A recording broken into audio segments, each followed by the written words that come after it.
সরকার প্রধান হিসেবে দায়িত্ব নেয়ার পর প্রথমবারের মতো বরিশাল সফরে গিয়ে উন্নয়ন ও সাংগঠনিক বিভিন্ন কর্মসূচিতে অংশ নিয়েছেন প্রধানমন্ত্রী তারেক রহমান।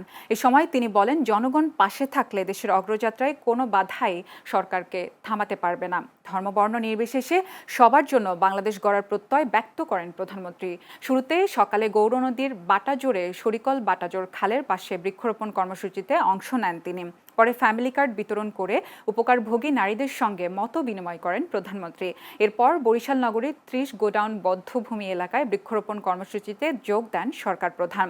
সফরের শেষ পর্যায়ে জেলা শিল্পকলা একাডেমিতে বিএনপি ও সহযোগী সংগঠনের নেতাকর্মীদের সঙ্গে সাংগঠনিক মত বিনিময় করেন তিনি। সেখানে দলকে সুসংগঠিত করা, জনসম্পৃক্ততা বৃদ্ধি এবং উন্নয়ন কার্যক্রমে নেতাকর্মীদের ভূমিকা নিয়েও দিক নির্দেশনাও দেন। দিনব্যাপী কর্মসূচি শেষে বরিশাল ছাড়েন প্রধানমন্ত্রী।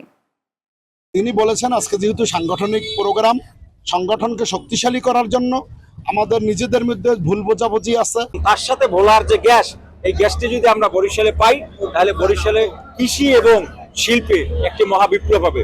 মুসলমান হই, আমরা হিন্দু হই, আমরা বৌদ্ধ হই, খ্রিস্টান হই, আমাদের হাজার বছরের ঐতিহ্য হচ্ছে সকল ধর্মের মানুষ এই দেশে আমরা শান্তিতে বসবাস করেছি অতীতে। কাজেই বর্তমানে এবং ভবিষ্যতেও আমরা চাই সকল ধর্মের মানুষকে একসাথে নিয়ে কোনো ভেদাভেদ না, সকলকে মানবিকতার ভিত্তিতে বিচার করে আমরা এই দেশকে পুনর্গঠন করতে চাই, আমরা এই দেশকে সামনে এগিয়ে নিতে চাই। এবং সকল সময় আমি একটি কথা বলি, বিএনপির সকল রাজনৈতিক ক্ষমতার উৎস জনগণ।